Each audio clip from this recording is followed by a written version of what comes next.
self-immolation. You had a party, you have states, and then you then started operating more or less like a satellite party for the ruling party in Abuja. You know, forging dubious alliances and all in order to occupy offices. No, that's not what I'm saying. What I'm saying is that you have a party like the Hope Party.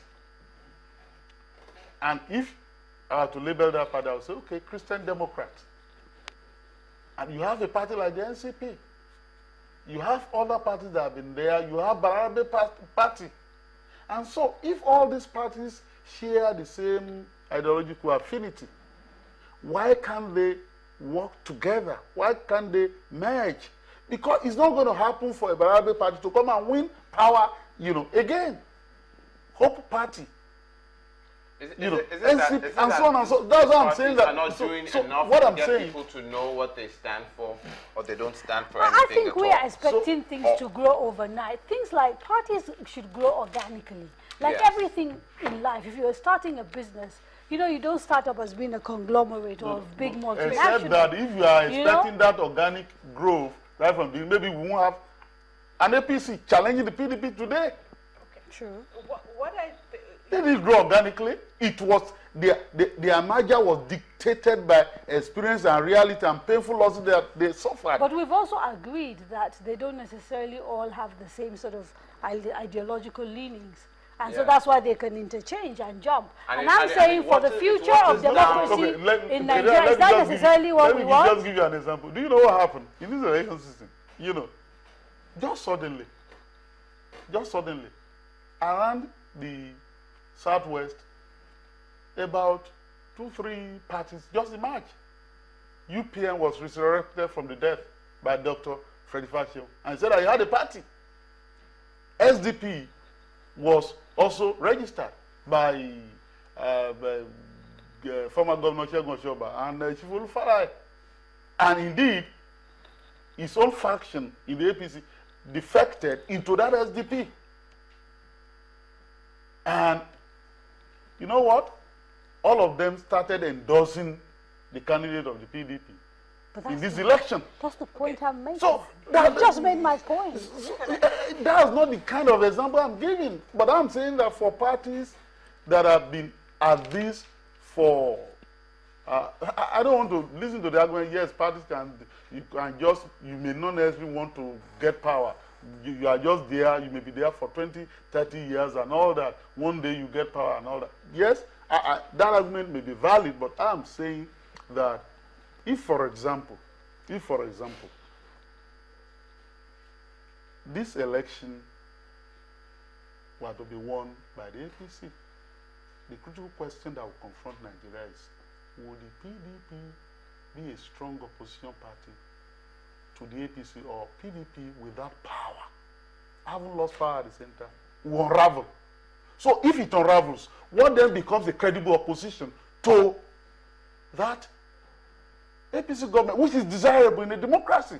So what then happens? So all the minuscule parties that you have, are they strong enough, even without winning any seats in the parliament, to post that opposition? That's going to be the challenge. And that's why I'm saying at this outset that, look, perhaps the current phase of the democratic development of this country will be that, yes, because of that ideal you've pointed out, and because that APC may not even be the ideal, if it were to win power, you still need a party, perhaps to the left of that party, that would then be saying, this is how things can be done better, this is what we should do, and all that. So that we just don't say, well, we voted a government into power. So let's just go back and see whether the government will deliver. Because that has been the mistake we've made in the past. That's the point I'm making. Well, we have on the line, Professor, we'll definitely come back to you. I actually wanted to let you have your say on this matter, but at this point, we are being joined by our correspondent in Anambra State, Joy Odinye. Hello, Joy. Hello, Charles. Good morning. Hello, Joy. Hello, good morning. Good morning. Well, results from Anambra State already declared, and we can see a very, very wide margin in that particular result. What has been the response or the reaction of the people in Anambra State generally, and perhaps those on the winning and on the losing side? Well, in Anambra, is the result was released by INEC is being received with mixed feelings, so to speak. While those declared we have, are rejoicing, those that supposedly lost, couldn't take it. Now, in Anambra, it was a habit of victory for the Joy, could you speak a little louder? Okay. I said in Anambra State. Can you hear me now? Yes, we can. Yeah. The result, being announced by INEC, is being received with mixed feelings. For those, that were declared winners, they were happy. For those that lost, it has been complaints all the way. For the People's Democratic Party in Anambra State, it has been victory all the way. They swept the whole 3 territorial zones, Anambra North, Anambra South, and Anambra Central territorial zone. PDP got them all. That is at the territorial level. Then, we have 4 federal constituencies for Anambra South territorial zone. PDP, claims all the seats. Ihiala constituency, Inewi North, Inewi South, and APGA federal constituency, Agwata federal constituency, and the Orumba North and South federal constituency. PDP all the way. And then when it comes to Anambra North territorial zone, PDP all the way, except for 2 federal constituency seats. On the North and South, where PDP, Oyi Ayam federal constituency, APGA took that, so also Anambra East and West. But Omaru, PDP took it off. And then, for the territorial seat, Mrs. Temotua claims the seat. And then when we come to the Anambra Central territorial zone, for the Senate, OK Pudife claims the seat, PDP. And then the 3 federal constituencies, generally North and South, Obina Chidoka, Oka North and South, and I am that is PDP. And outside the Kofia, PDP. Okay, as the all claims the seat. So it was like a field day for the PDP, in Anambra State, having, taken majority of the National Assembly seats.